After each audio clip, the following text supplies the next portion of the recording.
Welcome back to the show. Today we have Dr. Kate Truitt. She's a clinical psychologist specializing in cutting-edge treatments for trauma and stress-related disorders. Kate, welcome back to the show. Thank you for having me back. I'm glad to be here. Yeah, I'm excited to have you on the show. I think it made a lot of sense to maybe dive a little bit deeper into some of the techniques that we talked about, kind of the radio version. And I think it's also interesting to me just to kind of keep the conversation going, because I think a lot of the people listening to this show are, in tech or kind of maybe other businesses where everybody deals with some sort of stress at some point, maybe kind of on a long ongoing basis, and they kind of are looking for anything to really kind of cope with that, right? Because we live stressful lives. But maybe before we kind of get into that, let's get to know you a little bit better. Maybe start off with kind of where you grew up and a little bit of your background. Okay. I'm from the Midwest and grew up in Kansas. I moved to Los Angeles to further a modeling career back when I was in my teens. Nice. And ended up falling in love with the world of business and then falling in love with neuroscience, oddly enough. I come from a family of entrepreneurs, so I think it's just kind of in the blood. Sure, that's great. And so I left modeling behind. It's a complicated industry, and it's a very hard industry to be in. And so I definitely had a lot of my own insecurities that came out of that, and some less than preferable coping mechanisms for dealing with stress. Sure. Overworking, not eating enough, smoking, which in LA is a huge no-no these days. And that led some of my journey into looking at stress management, and then also looking at how this impacts the body. I got very sick for a while and started really examining the entire system and the role of stress on the system. And through my professional endeavors of now doing what I do for a living, which is I specialize in trauma and treatment of stress. And it's fun. It's neat. The data we have today is really neat. Sure. No, I think that's great. And it's interesting because at least somebody like yourself, you kind of went through it and now you're helping people deal with it, right? And I think that's super important, right? Because you can maybe not relate directly, but it's like, obviously in the modeling world, like we all know, right? Like we don't need to cover that, but I think like just being around that too, right? And seeing other people and then being on the other side where you're helping people, you're like, well, I remember, I had a friend or whatever, right? So I think that's great. So what exactly do you kind of do now in your practice, and then kind of transition into some of the techniques that you guys you're doing, because they're very cutting edge and I think really cool. Yeah, they are very cool. So one of the things that I really learned from modeling and took away from that was the intense externalization of self. And in the modeling industry, you are an object, but that I think is something that influences all of us across the board is how do we show up? What are the expectations and the requirements of how we show up externally? And I see that today in my day-to-day practice so frequently where people have lost that connection to self. Sure. Because they have to be this person. And especially with entrepreneurs being in the startup world, there's this interesting juxtaposition of I'm putting this product, I'm bringing this service or something new out there, and yet I am that brand. I am doing it. And so in my practice, I've taken what I learned from that modeling world and then also what I know about neuroscience and dove deeper into what is it that our brain latches onto that says I need to externalize. Sure. And how does the experiences of our past play a role in our ability to show up in our current life, and some of maybe the facades that we put on or the fears that get in our way. So in my practice, I really lean heavily on brain development and brain functioning to sponsor my patients to be able to live their best lives, to be their empowered self, so to speak. Sure. No, I think that's great. So what exactly is kind of the havening techniques, and how did you get involved with that? So I had PTSD for about 6 years. Oh, wow. I lost a partner a week before our wedding. We'd been together for 10 years. And I came home. I was the one who found him, and I couldn't save him. And results of that night were obviously life altering. Yeah, totally. And I developed very severe PTSD after that. And I was already a trauma specialist at that point, and I tried every technique under the sun that you could imagine. And they helped, but they didn't get me where I needed to be. Sure. And I happened to be at a treatment center. A lot of treatment centers will fly out practitioners to kind of say, here's what we do, here's who we are, send us your patients. Okay, and I was in Jacksonville, Florida at one of those. And I ran into a colleague of mine who also did trauma work. And he said, hey, have you heard of this thing? And that sounds crazy. You're telling me that you're going to do this, which this is the havening touch that I was describing on the podcast. Right. And you're going to heal trauma. And he said, yeah, but I was desperate at that point. Sure. I just started dating a great guy, now my husband. Oh, congrats. And I never would have imagined I could have gotten married, having gone through what I went through. And so, and my entire life was being impacted by the symptoms of PTSD. And so I took a leap of faith and flew out to New York and learned the techniques. And in the first breakout group, one of the founders sat down across from me, Dr. Stephen Rudin, and he's like, does anybody have something to work on? And I was that person, like, oh yeah, definitely. I've got this terrible thing. You want to try it? Sure. And 15 minutes later, the memory that had encoded was cleared. Really? That's 15 minutes. Wow. Which sounds insane, and it sounds too good to be true. Sure. I know that.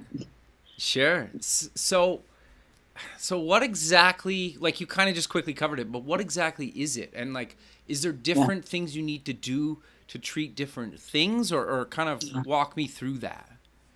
Well, so havening relies on these natural touches that we do when we're stressed. So if you think about being stressed, we might wring our hands, or we'll cup our shoulders. Sure.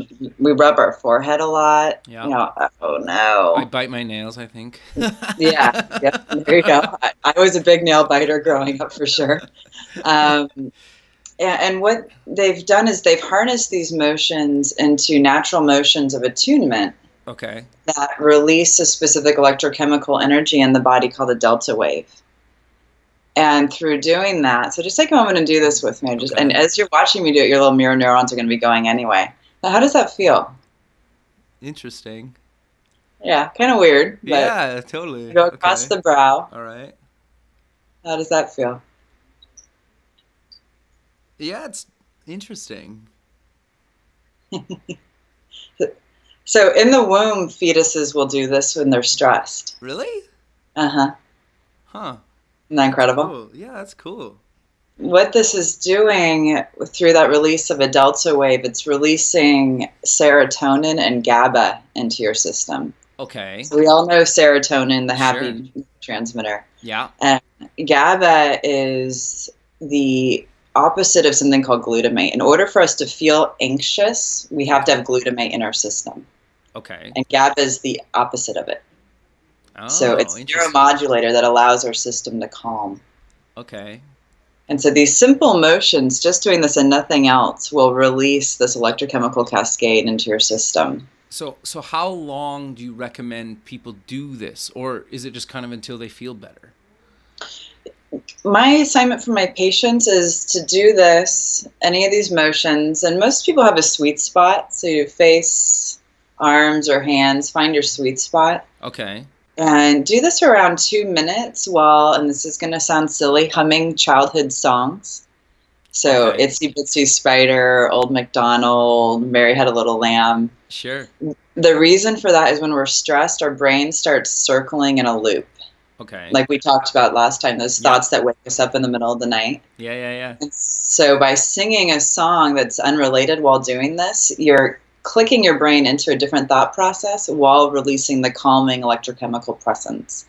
Okay. And so you can sing 2 rounds of Mary Had a Little Lamb and then count backwards from 30 by threes, and you'll feel calmer.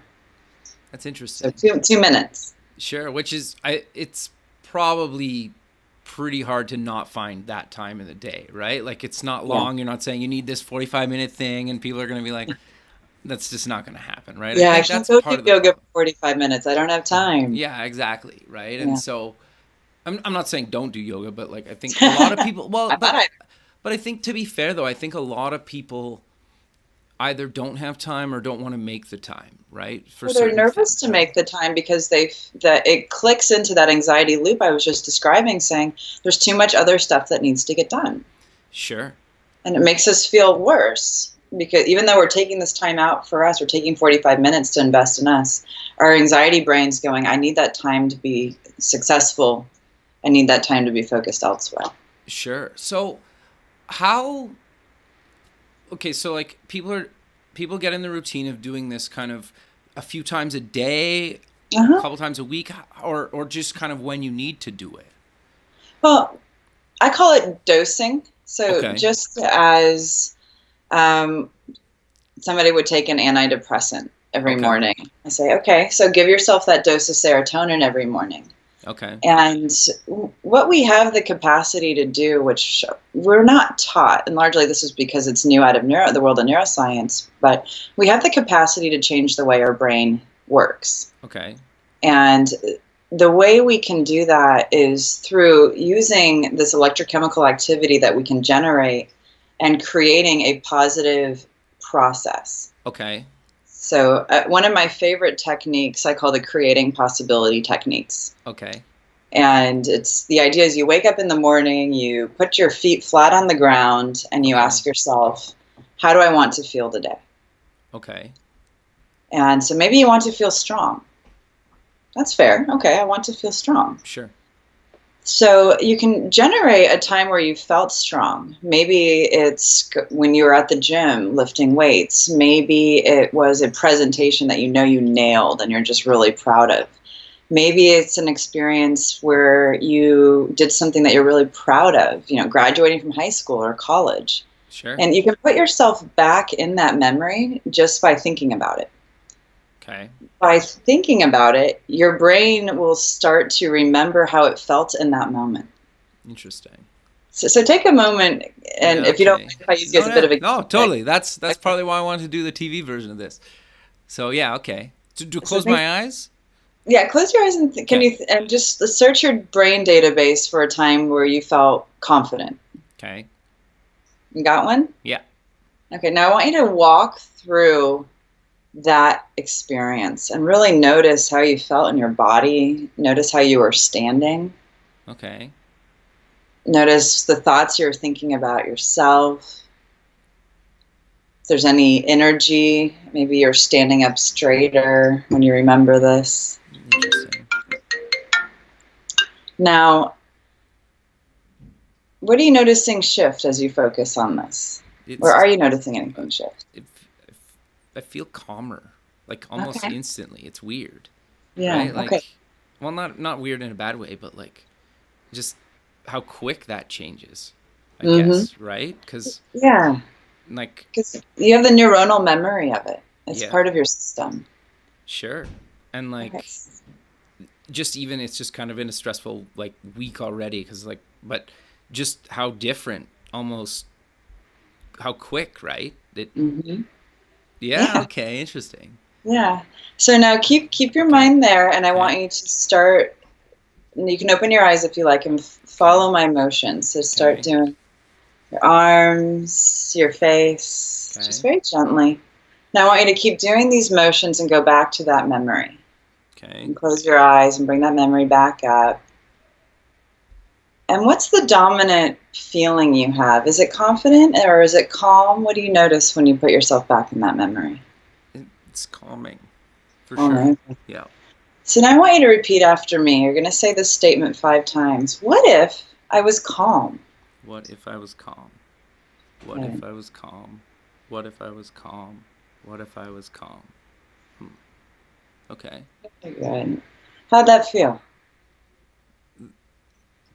Totally calming. Okay. So do you feel like you are calm? Now, Yeah. Okay. yeah, So let's that's go with I interesting. am calm and just Okay. really own it. I am I calm. am calm. I And am keep it calm. I am calm. Okay. I am calm. Hmm. I perfect. am calm. Interesting. Take a deep breath in and release. And you can go ahead and open your eyes and just check in with yourself. It's totally And like I don't know how to describe the feeling, but it's like the only way I can describe it to you, and maybe, I don't know if it's weird or not, but like, I spent a bunch of time in LA a number of years ago, and I used to go sit in Santa Monica, like just wander down the beach a ways where there was like nobody and you couldn't see anybody. And I would just like sit like a foot from the water. And like it would take maybe an hour and a half and just like ponder whatever, like life or where I wanted to be. Like I was 21 at the time, so it was, you know, who knows where life was going to go at that point, right? And it's the same feeling I would wait for a feeling, and it's the same feeling, and I don't know how to describe what the feeling is, but like, well, yeah, that's interesting. That's wild. Attune, yeah. Because like I haven't felt that feeling in a long time, right? Oh wow! So that's cool. That's really cool. I'll try that for sure. You can bring that up. You have the power to do that as often as you want. Because like I don't live by the ocean, right? So it's like you only go maybe once a year or two, and like sometimes you don't have like an hour and a half just to sit by yourself, right, and do that. So that's cool. That's really cool. Like, well, and a really great exercise for you, because you have that experience, is to imagine you're sitting there watching the waves roll in, and as you're applying the havening touch, as it rolls in, say the word peaceful. Okay. And as the wave rolls out, say the word calm. Would you listen to stuff too? Huh? Or would you listen to sounds of something, or like? You can, absolutely. Okay, interesting. Yeah. Wild, yeah, because it's still here for sure. Like, how long is it supposed to last? It will last largely until you have another major electrochemical shift, until something else happens where your body orients towards something else. Okay. What's amazing, though, is that the more you do this, the more you dose yourself, as I say, the more you're shifting your foundation to be in that calm, grounded space. And you're actually working with neuroplasticity. Okay, interesting. So I don't really know what to ask you right now, because it's like, I think I'm just trying to enjoy the moment. And really, like, to be fair, like I don't think I've felt like this in like a long time. And that took 45 seconds. Yeah, which, like, when you say 15 minutes, right? And that was a huge trauma, 15 minutes. Sure, right? And if you can just calm yourself within a minute or two, that's wild. Yeah. It's just pulling your brain out of it and using experiences that you've already had. So you're happy, content, peaceful, calm, loved, safe, secure, excited. So how do you work with people? Do you do these kind of like Skype video things? Do you have them come in? Do you do a bit of both? And like walk me through a session, I guess, is what you... So I do my work in session in person. Okay. I do have colleagues who do teletherapy, so they do their work via Skype. My practice is busy enough that I get to do what I want, which means, and I prefer to be in person. Sure. Partially, the reason for that is when somebody else is applying the touch. So if I was there in the room, havening you, the impact would be probably 5 to 10 times stronger. Interesting. You can imagine. Okay. Yeah. Okay. Well, yeah. Because we're as a species, we're driven to attach. We're driven to touch. Okay. You know, if somebody has a bad day, what do? We reach up, kind of cup their shoulder, and go, "Hey, you doing okay?" Sure. Right? We hug. Yeah. Okay. Interesting. So it's part of our species, our underlying biology. Sure. So a patient comes to me, and usually they've had some sort of trauma, whether it be long-term chronic trauma from their childhood, or maybe they've been in a traumatic car accident, they were assaulted. And so I get a sense of their history, I get a sense of their brain development, and that's through conversation and some assignments I have them do. And then we start working on delinking these traumas. The scientific term is depotentiating the neurons. Okay. Or actually, the neurons that have encoded the trauma, we're turning them off. So they're no longer interesting. Guiding the way they're viewing the world. Okay. And sometimes, like for me, it was 15 minutes. There's a great book that one of my colleagues published named after my experience, called 15 Minutes to Freedom. And it's about the havening techniques. He interviewed practitioners all over the world and their experience with using these tools. But sometimes an acute event, a car accident, an assault, that I'll see somebody for one session. Okay. And Wow. their traumas, they're good. Because They're usually done. that takes years, correct? Or, Yeah. well, potentially. Yeah, it can potentially. With EMDR, which is kind of the gold standard for trauma reprocessing work right now, it's usually 8 to 10 sessions for one event. Okay. So this is one session. Yeah. And it's using similar underlying mechanisms. It's just doing some of these mechanisms is just more powerful. Okay. And so that's new stuff. Sure. Otherwise, we may be working across a lifespan because the brain has developed around these traumatic experiences. And so then we're going back and healing the traumas that have developed across their life and working with the neural networks, doing similar type of work that you and I just did to help build empowerment and resiliency and resource. So if somebody's been a quote-unquote victim, they are now an empowered survivor, and even their self-concept changes completely. Who they are in the world changes. Sure. It's a cellular sense. It's really neat. That's cool. So you're obviously in LA, and you're booking months in advance. Where else can, if they can't potentially come fly to see you, or they're not in the LA area, where else in kind of the world can people go, or at least in kind of North America? Because I was looking at your site. It seems like you guys are kind of all over now. Yeah. We've taken off quite a bit in the past 4 to 5 years. We do have practitioners. So in Canada, in Montreal, Vancouver. Sure. I'm doing a training up in Vancouver in November. Nice. We have, and then we're kind of this great emptiness for several states until we hit Oklahoma. I have a couple people coming to my training next weekend from Oklahoma, which is fantastic. Nice. And then we have practitioners in Louisville, and then it's largely East Coast right now. So, but the great thing, I mean, as you just saw how effective that is. Yeah, just I still totally feel it, for sure. How are you feeling right now? Same. It's crazy to me. Like, not in a bad way, but just trying to take it all in, right? Yeah. And then still talk to you. I know. We should have done that last. I'm sorry. No, it's good. So what's kind of next? Are you guys kind of developing new techniques? Are you looking into new things, or kind of how does that work?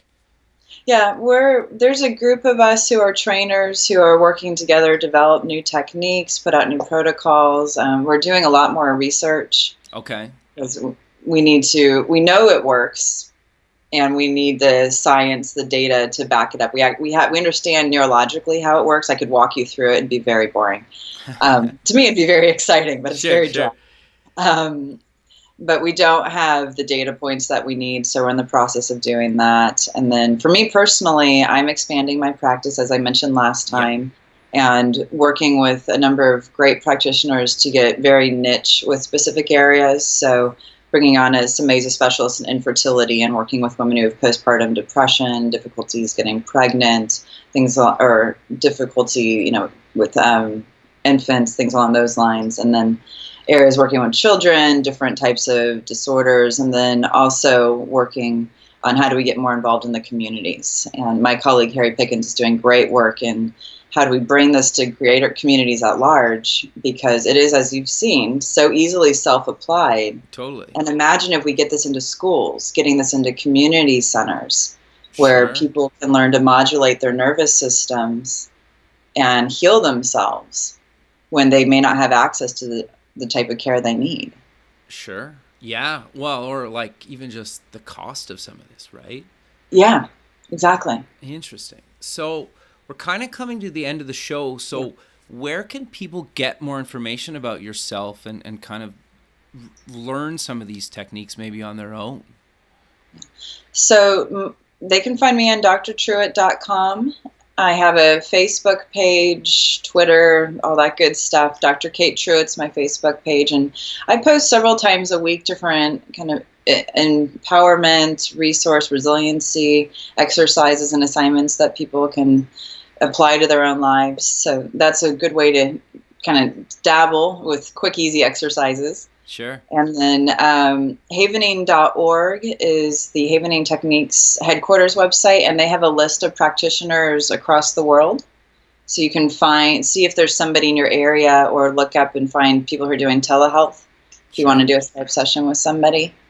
And then in terms of finding resources, same thing, Dr. Kate Truitt, or they're more than welcome to email me personally at kate@drtruitt.com. Perfect. And also, I'm happy to send out more information. Perfect. Well, Kate, I really appreciate you taking the time of your day to be back on the show, and I look forward to keeping in touch with you. And I totally still feel it. That's awesome. I'm wondering how long this is going to last. Hopefully the rest of the day. Put it to work. It's great stuff. That's awesome. All right. Well, you have a good rest of your day, and we'll talk soon. You too. Thank you, Kevin. Bye. Bye.